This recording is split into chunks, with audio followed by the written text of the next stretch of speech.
Jika engkau berkeinginan kemuliaan yang abadi, janganlah engkau mencari kemuliaan yang sementara. Manusia mencari kemuliaan melalui berbagai-bagai cara. Mereka mencarinya melalui harta, pangkat, dan kekuasaan. Ada yang mencarinya melalui ilmu dan amal.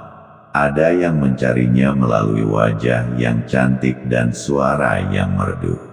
Ada pula mencarinya melalui tindakan seperti terjun dari tempat yang tinggi. Semua kemuliaan yang diperolehi dengan cara demikian bersifat sementara, bahkan teramat sementara. Ada yang sebatas tepuk tangan saja, bila orang yang berkenaan berpisah dari alat yang menjadikannya mulia maka hilang juga kemuliaan yang dimilikinya. Semua kemuliaan tersebut adalah fata morgana. Orang yang berpangkat, berkuasa dan berharta akan tidak merasa mulia lagi bila berhadapan dengan orang yang tinggi pangkatnya, lebih besar kuasanya dan lebih banyak hartanya. Orang yang dimuliakan karena kecantikannya tidak dimuliakan lagi apabila wajahnya sudah keriput. Orang yang dimuliakan karena kemerduan suaranya tidak dimuliakan lagi bila ada orang lain yang lebih merdu suaranya. Orang yang dimuliakan karena berani terjun dari tempat yang tinggi tidak dimuliakan lagi bila ada orang lain yang lebih berani terjun dari tempat yang lebih tinggi. Orang yang memiliki kemuliaan yang bersifat sementara itu tidak dapat merasakan kedamaian karena bimbang kemuliaannya akan direbut oleh orang lain. Orang yang dimuliakan karena ilmu juga bimbang. Takut ada orang lain yang lebih berilmu akan mengambil alih kedudukannya. Orang yang dimuliakan karena kekuatan amal kebaikannya masih juga bimbang takut orang tahu akan keburukannya yang lalu atau yang tersembunyi. Semua kemuliaan tersebut akan berakhir apabila manusia mengalami kematian. Jasadnya dikubur di dalam tanah dan kemuliaannya ditinggalkan di atas kuburnya. Jika diperhatikan benar-benar didapati bahwa apa yang dikatakan kemuliaan bukanlah apa yang dimiliki, dan bukan apa yang diletakkan oleh orang lain kepada seseorang itu. Kemuliaan dan kemegahan adalah perasaan yang timbul di dalam hati. Ada orang yang kuasanya tidak seberapa tetapi sudah merasakan sangat mulia. Ada orang yang hanya menjadi pemandu raja tetapi sudah merasa mulia seperti raja. Ada orang yang namanya disebutkan oleh pembesar negeri di hadapan khalayak ramai, sudah merasakan dirinya mulia. Kemuliaan dan kemegahan yang dibangun di atas tapak lahir alam juga bersifat tipu daya, bukan asli dan sama sekali tidak kekal.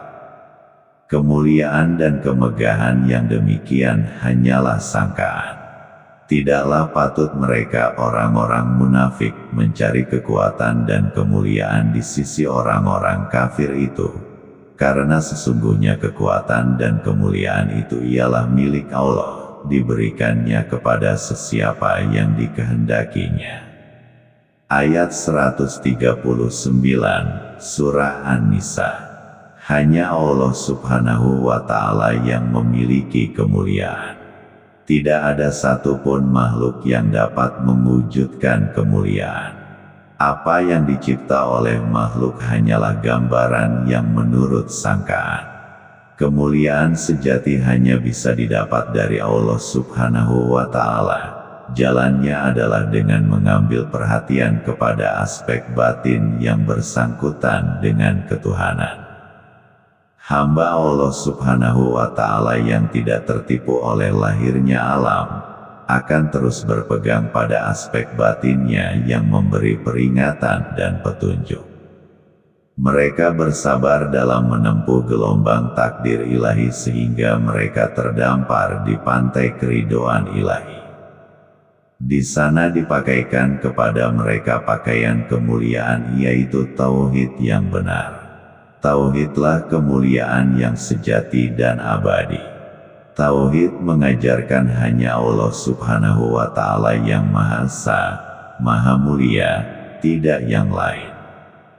Apabila hati seseorang sudah dipenuhi oleh tauhid, maka ia dipenuhi oleh kemuliaan.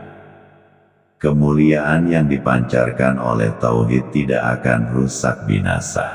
Perpisahan daripada benda-benda alam, pendapat orang lain dan apa saja tidak sedikit pun menggoyahkan hati yang bertauhid. Hati yang sudah penuh dengan kemuliaan Allah Subhanahu wa Ta'ala tidak lagi menghiraukan penghinaan makhluk. Ia tidak berakhir dengan kematian karena Allah Subhanahu wa Ta'ala tidak binasa dan kemuliaannya juga tidak binasa. Ia tetap mulia di dalam kuburnya, mulia ketika dibangkitkan dari kuburnya, dan lebih mulia lagi di akhirat yang kekal abadi. Sang Kiai